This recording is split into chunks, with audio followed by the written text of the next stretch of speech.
जय श्री कृष्ण। नमस्कार दोस्तों, स्वागत है आप सभी का मेरे YouTube चैनल पर। दोस्तों आज मैं आपको संतोषी माता व्रत कथा सुनाने जा रही हूँ। वीडियो को लाइक शेयर सब्सक्राइब जरूर करें। एक बुढ़िया थी और उसके 7 बेटे थे। 6 कमाने वाले एक निकम्मा था। बुढ़िया माँ 6 पुत्रों की रसोई बनाती, भोजन कराती और पीछे से जो कुछ बचता तो 7वें को दे देती थी। 7वां पुत्र बहुत सीधा साधा था, मन में कुछ विचार न करता था। एक दिन वह अपनी बहू से बोला, देखो मेरी माता का मुझ पर कितना प्रेम है। वो है बोली, क्यों नहीं, सबका झूठा बचा हुआ तुमको जो खिलाती है। वह बोला, ऐसा हो ही नहीं सकता, मैं जब तक अपनी आंखों से नहीं देख लूं मान नहीं सकता। बहू ने हंसकर कहा, तुम देख लोगे तब तो मानोगे। कुछ दिन बाद एक बड़ा त्योहार आया। घर में अनेक प्रकार के व्यंजन और चूरमा के लड्डू बने हुए। जांचने को सिर दर्द का बहाना कर पतला कपड़ा सिर पर ओढ़कर रसोई घर में सो गया और कपड़े में से सब कुछ देखता रहा। 6 भाई भोजन करने आए। उसने देखा माँ ने उसके लिए सुंदर सुंदर आसन बिछाए, 7 प्रकार की रसोई परोसी। तब वह आग्रह करके जमाती है, वह देखता रहा। 6 भाई भोजन करके उठे। तब माँ ने उनकी झूठी थालियों में से लड्डू के टुकड़ों को उठाया और एक लड्डू बनाया। झूठन साफ कर उसकी माँ ने पुकारा, उठ बेटा, 6 भाई भोजन कर गए, अब तू ही बाकी है, उठना कब खाएगा। वह कहने लगा, माँ मुझे भोजन नहीं करना, मैं तो परदेश जा रहा हूँ। माता ने कहा, कल जाता हो तो आज ही चला जा। ऐसा सुनकर वह माँ से बोला, हाँ हाँ मैं आज ही जा रहा हूँ। यह कहकर वह घर से निकल गया। चलते रास्ते बहू की याद आई। वह गौशाला में कंडे थाप रही थी। उसके पास जाकर बोला, दोआ हम जावे परदेश को, आएंगे कुछ काल, तुम रहियो संतोष से धर्म अपनो पाल। वह बोली, 2 निशानी अपनी देख धरू में धीर, सुधी हमरी मति विसारी और रखियो मन गंभीर। वह बोला, मेरे पास तो कुछ नहीं है, ये एक अंगूठी है सो ले लो और आप अपनी कुछ निशानी मुझे दे दो। वह बोली, मेरे पास तुम्हें देने के लिए कुछ भी नहीं है। वह कंडे थाप रही थी। उसने कहा, यह गोबर भरा हाथ। उसने उसकी पीठ पर वह गोबर लगा दिया, गोबर के हाथ थाप दिए, थाप मार दी। वह चल दिया। चलते चलते दूर देश में पहुंचा। वहां पर एक साहूकार की दुकान थी। वहां जाकर वह बोला, सेठ जी मुझे नौकरी पर रख लो। साहूकार को जरूरत थी सो उसे साहूकार ने नौकरी पर रख लिया। उसने पूछा, सेठ जी कितने पैसे मिलेंगे। तो साहूकार ने कहा, काम देखकर दाम मिलेंगे। उसे साहूकार की नौकरी मिल गई। वह सवेरे 7 बजे से रात तक काम करने लगा। कुछ दिन में दुकान का लेन देन, हिसाब किताब, ग्राहकों को माल बेचना, सारा काम संभालने लगा। साहूकार के 6-7 नौकर थे। वे सब चक्कर खाने लगे कि यह बहुत होशियार बन गया। सेठ ने भी काम देखा और 3 महीने में ही इसे आधे मुनाफे का साझीदार बना लिया। 12 वर्ष में वह नामी सेठ बन गया। मालिक सारा कारोबार उस पर छोड़कर बाहर चला गया। इधर बहू पर क्या बीतती है सुनो। सास ससुर उसे बहुत दुख देने लगे। सारी गृहस्थी का काम कराकर उस लकड़ी लेने जंगल में भेजते। इस बीच घर की रोटियों के आटे से जो भूसी निकलती उसकी रोटी बनाकर रखी दी जाती थी। फूटे नारियल की नरेली में पानी, इस तरह दिन बीतते रहे। एक दिन वह लकड़ी लेने जा रही थी कि रास्ते में बहुत सी स्त्रियां संतोषी माता का व्रत करती दिखाई दी। वह वहां खड़ी होकर कथा सुनकर वह बोली, बहनों ये तुम किस देवता का व्रत कर रही हो, रोज इसके करने से क्या फल मिलता है, इस व्रत के करने की क्या विधि है। यदि तुम अपने इस व्रत का विधान मुझे समझाकर कहोगी तो मैं तुम्हारा बहुत बड़ा एहसान मानूंगी। तब उसने एक स्त्री बोली, सुनो, यह संतोषी माता का व्रत है। इसके करने से निर्धनता दरिद्रता का नाश होता है, लक्ष्मी आती है, मन की चिंता दूर होती है, घर में सुख होने से मन को प्रसन्नता और शांति मिलती है, निपुत्र को पुत्र मिलता है, पति 12 वर्ष हो गए तो शीघ्र आ जाता है, कुंवारी कन्या को मन पसंद वर मिलता है, राजद्वार में बहुत दिनों से मुकदमा चल रहा हो तो खत्म हो जाता है, कलह कलेश के निमृत्ति होती है, सुख शांति हो, घर में धन जमा हो, पैसा जायदाद का लाभ होता है, रोग दूर हो जाता है तथा और भी मन में जो भी कुछ कामना हो तो सभी संतोषी माता की कृपा से पूरी हो जाती हैं। इसमें संदेह नहीं। वह पूछने लगी, यह व्रत कैसे किया जावे, यह भी बताओगी तो बड़ी कृपा होगी। स्त्री कहने लगी, 1.25 का गुड़ चना लेना, अच्छी इच्छा हो तो 5.25 का लेना या नहीं, सहूलियत अनुसार लेना, बिना परेशानी श्रद्धा और प्रेम से जितना भी बन सके सवाया लेना। 5.25 पैसे से 5.25 आने तथा इससे भी ज्यादा सख्त हो तो सख्त अनुसार गुड़ और चना लें। शुक्रवार को निहार रहे, कथा कहना सुनना, उसके बीच क्रम टूटे नहीं, लगातार नियम पालन करना। सुनने वाला कोई न मिले तो घी का दीपक जला उसके आगे जल के पात्र को रख तथा कहना, परंतु नियम न टूटे जब तक कार्य सिद्ध न हो। नियम पालन करना और कार्य सिद्ध हो जाने पर व्रत का उद्यापन करना। 3 मास में माता पूरा फल प्रदान करेगी। यदि किसी के खोटे ग्रह हो तो भी माता 1 वर्ष में अवश्य कार्य को सिद्ध करती है। कार्य सिद्ध होने पर ही उद्यापन करना चाहिए, बीच में नहीं। उद्यापन में 2.5 सेर आटे का खाजा तथा इसी परिमाण की खीर तथा चने का साग रख करना। 8 लड़कों को भोजन कराना, यहाँ तक मिले देवर जेठ भाई बंधु कुटुंब के लड़कों लेना, न मिले तो रिश्तेदारों और पड़ोसी के लड़के बुलाना, उन्हें भी भोजन यथाशक्त दक्षिणा दे। माता का नियम पूरा करना। उस दिन घर में कोई खटाई न खावे। यह सुन बुढ़िया की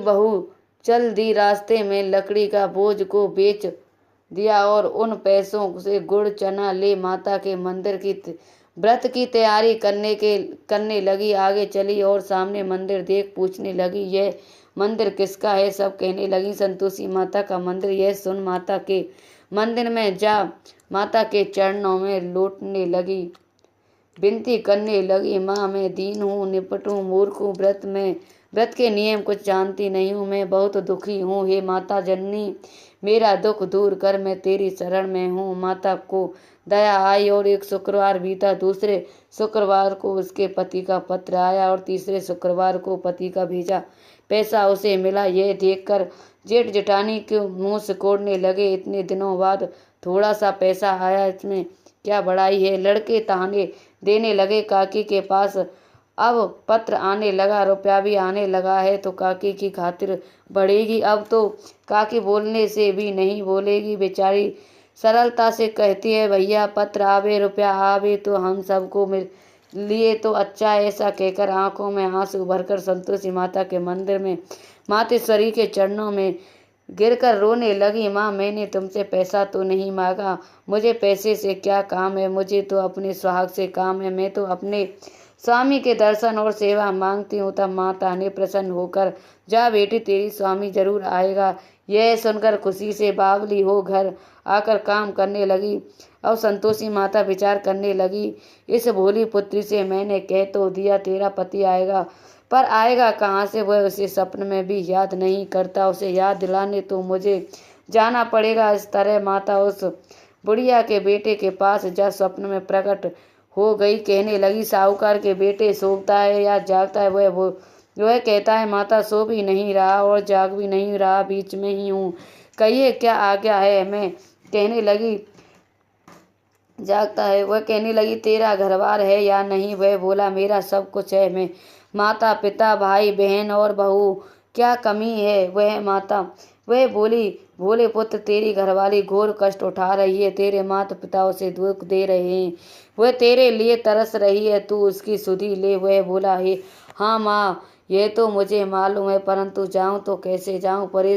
परदेश की बात है, लेन देन का कोई हिसाब किताब, कोई जाने का रास्ता नजर नहीं आता, कैसे चला जाऊं? माँ कहने लगी, मेरी बात मान, सवेरे नहा धोकर संतोषी माता के नाम ले, घी का दीपक जलाकर दंडोत कर दुकान पर जा बैठना। देखते देखते तेरा लेन देन चुक जाएगा, जमा माल बिक जाएगा, सांझ होते होते धन का ढेर लग जाएगा। अब तो वह सवेरे बहुत सी जल्दी उठ मित्रों बंधुओं से अपने सपने की बात कही। वे सब उसकी बात अनसुनी कर दिल की उठाने लगे, कई सपने भी सच्चे होते हैं। एक बूढ़ा बोला, देख भाई, मेरी बात मान, इस तरह सांच या झूठ कहने के बदले देवता ने जैसा कहा वैसा ही करना, तेरा क्या जाता है। वह बूढ़े की बात मानकर नहा धोकर संतोषी माता दंडोत कर घी का दीपक जलाकर दुकान पर जा बैठा। थोड़ी देर में वहां क्या देखता है कि लेने वाले रुपया लाए, लेने वाले हिसाब लाए, कोटे में भरे सामानों की खरीदारी नगद दाम में सौदा करने लगे। शाम तक धन का ढेर लग गया। मन में माता का नाम ले प्रसन्न हो घर जाने के वास्ते गहना कपड़ा सामान खरीदने लगा और वहां के काम से निपट कर वह घर को रवाना हुआ। वहां बहू बेचारी जंगल से लकड़ी लेने जाती, लौटते वक्त माता जी के मंदिर में विश्राम करती थी। वह तो उसका रोज रुकने का स्थान ठहरा। दूर से धूल उड़ती दिखाई दे। वह माता से पूछती है, हे माता, ये धूल कैसी उड़ रही है। माँ कहती है, हे पुत्री, तेरा पति आ रहा है, अब तू इस कर लकड़ियों के 3 बोझ बना, एक नदी किनारे, दूसरा मंदिर में, तीसरा सिर पर अपने सिर पर रख कर तेरा पति को लकड़ी का गट्टा देकर मोह पैदा होगा। वह वहाँ रुकेगा, नाश्ता पानी बनाकर माँ से मिलने जाएगा। तू लकड़ी का बोझ उठाकर जाना और बीच चौक में गट्टा डालकर 3 आवाज जोर से लगाना। लो सासू जी लकड़ी का गट्टा ले आई, भूसी की रोटी दो, नारियल के कोपड़े में पानी दो, आज घर में कौन मेहमान आया है। माँ की बात सुनकर वह बहुत अच्छा माताजी कहकर प्रसन्न मन लकड़ियों के 3 गट्टे ले आई। एक नदी के तट पर, एक माता के मंदिर में रखा। इतने में ही वह मुसाफिर वहाँ पहुँचा। सूखी लकड़ी देख उसकी इच्छा हुई कि अब यहीं निवास करे और भोजन बनाकर पीकर खाकर गांव जाए। इस प्रकार भोजन का विश्राम ले वह गांव को गया। उसी समय बहू सिर पर लकड़ी का गिट्टा लिए आती है। उसे आंगन में डाल जोर से 3 आवाज देती है, लो सासू जी लकड़ी का गिट्टा लो, भूसी की रोटी, नारियल के खोपड़े में पानी दो, आज घर में कौन मेहमान आई है। सुनकर उसकी सास अपने दिए हुए कष्टों को भुलाने हेतु कहती है, बहू ऐसा क्यों कहती है, तेरा पति मालिक ही तो आया है, बैठ मीठा भात खा, कपड़े पहन, गहने पहन। इतने में आवाज सुनकर उसका स्वामी बाहर आया और अंगूठी देख व्याकुल हो माँ से पूछता है, यह औरत कौन है। माँ कहती है, बेटा ये तेरी बहू है। आज 12 वर्ष हो गए जब से तू गया है, तब से सारे गांव में जानवर की तरह घूमती फिरती भटकती फिरती रहती है। घर का कोई काम काज नहीं करती, चारा समय आकर खा जाती है।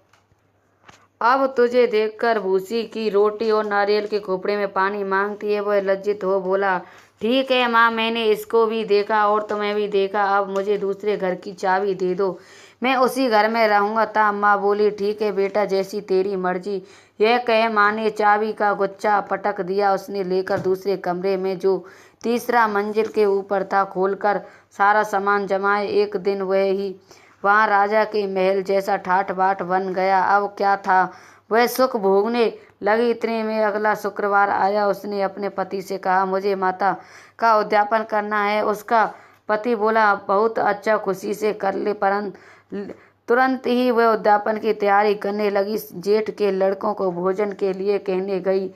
उसने मंजूर किया, परंतु पीछे जिठानी अपने बच्चों को सिखलाती है कि देखो रे, भोजन के समय सब लोग खटाई मांगना, जिससे उसका उद्यापन पूरा ना हो। लड़के जीवने खीर पेट भर खाई, परंतु बात याद आते ही कहने लगे, हमें कुछ खटाई खाने को दो, खीर खाना हमें भाता नहीं, देखकर अरुचि होती है। वह कहने लगी, खटाई किसी को ना दी जाएगी, यह तो संतोषी माता का प्रसाद है। लड़के उठे खड़े हुए बोले, पैसे लाओ। बोली बहू कुछ जानती नहीं थी, सो उन्हें पैसे दे दिए। लड़के उसी समय उठ करके इमली खाने लगे। यह देखकर बहू पर माता जी ने क्रोध किया। राजा के दूत उसके पति को पकड़कर ले गए। जेठ जिठानी मन माने खोटे वचन कहने लगी, लूट लूट कर धन इकट्ठा कर लाया है, सो राजा के दूत उसे पकड़कर ले गए। अब मालूम पड़ जाएगा जब जेल की हवा खाएगा।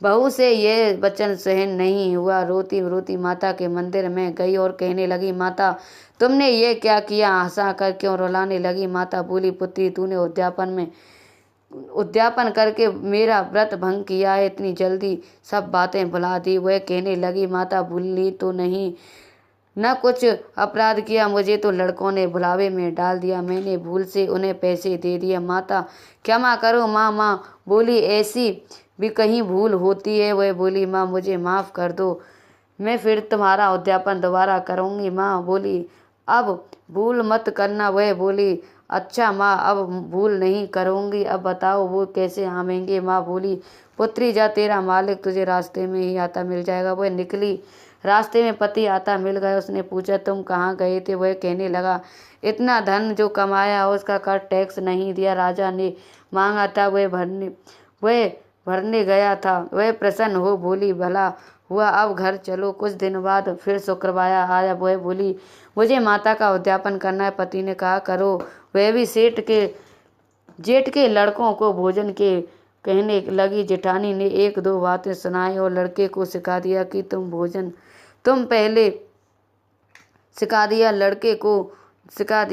तुम पहले ही खटाई मांगना। लड़के खाने से पहले ही कहने लगे कि हमें खीर नहीं खाना, हमें जी बिगड़ता है, कुछ खटाई खाने को दो। बहू बोली, खटाई खाने को नहीं मिलेगी, खाना हो तो खाओ। यह कहकर ब्राह्मण के लड़कों लाकर भोजन कराने लगी। यथाशक्ति दक्षिणा की जगह एक एक फल उन्हें दिया। उससे संतोषी माता प्रसन्न हुई। माता की कृपा होते ही 10वें मास उसको चंद्र के समान सुंदर पुत्र हुआ। पुत्र को लेकर प्रतिदिन माता के मंदिर में जाने लगी। माता ने सोचा कि रोज आती है, आज क्यों नहीं उसके घर चलूं, इसका ग्रोसार देखूं तो सही। यही विचार कर माता ने भयानक रूप बनाया। गुड़ और चने से मुख, ऊपर से सूंड के समान होठ, उस पर मक्खी भिनभिना रही थी। दहलीज में पैर रखते ही उसकी सास चिल्लाई, देखो रे, कोई चुड़ैल डाकिन चली आ रही, लड़कों इसे भगाओ नहीं तो किसी को खा जाएगी। लड़के डरने लगे, चिल्लाकर खिड़की बंद करने लगे। बहू रोशनदान से देख रही थी, प्रशंसा से पगली होकर चिल्लाने लगी, आज तो मेरी माता मेरे घर आई है। यह कहकर बच्चे को दूध पिलाते ही हटा दिया। इतने में सास को क्रोध फूट पड़ा, भरी साण इसे देखकर कैसे उतावली हुई, जो बच्चे को पटक दिया। इतने में माँ के हिसाब से यह देखा, वहाँ लड़के ही लड़के नजर आने लगे। बहू बोली, माँ जी, मैं जिनका व्रत करती हूँ ये वही संतोषी माता है। इनका कह झट से सारे घर के किवाड़ खोल दिए। सबने माता के चरणों पकड़ लिए और विनती करने लगे, हे माता, हम मूर्ख हैं, हम अज्ञानी हैं, तुम्हारे व्रत की विधि हमें नहीं जानते, तुम्हारा व्रत भंग कर हमने बड़ा अपराध किया है। माता, हे माता, आप हमारे अपराध को क्षमा करो। इस प्रकार माता प्रसन्न हुई। हे माता, बहू को जैसा फल दिया वैसा सबको दो। जो यह कथा सुने या पढ़े उसको मनोरथ पूर्ण हो। बोलो संतोषी माता की जय।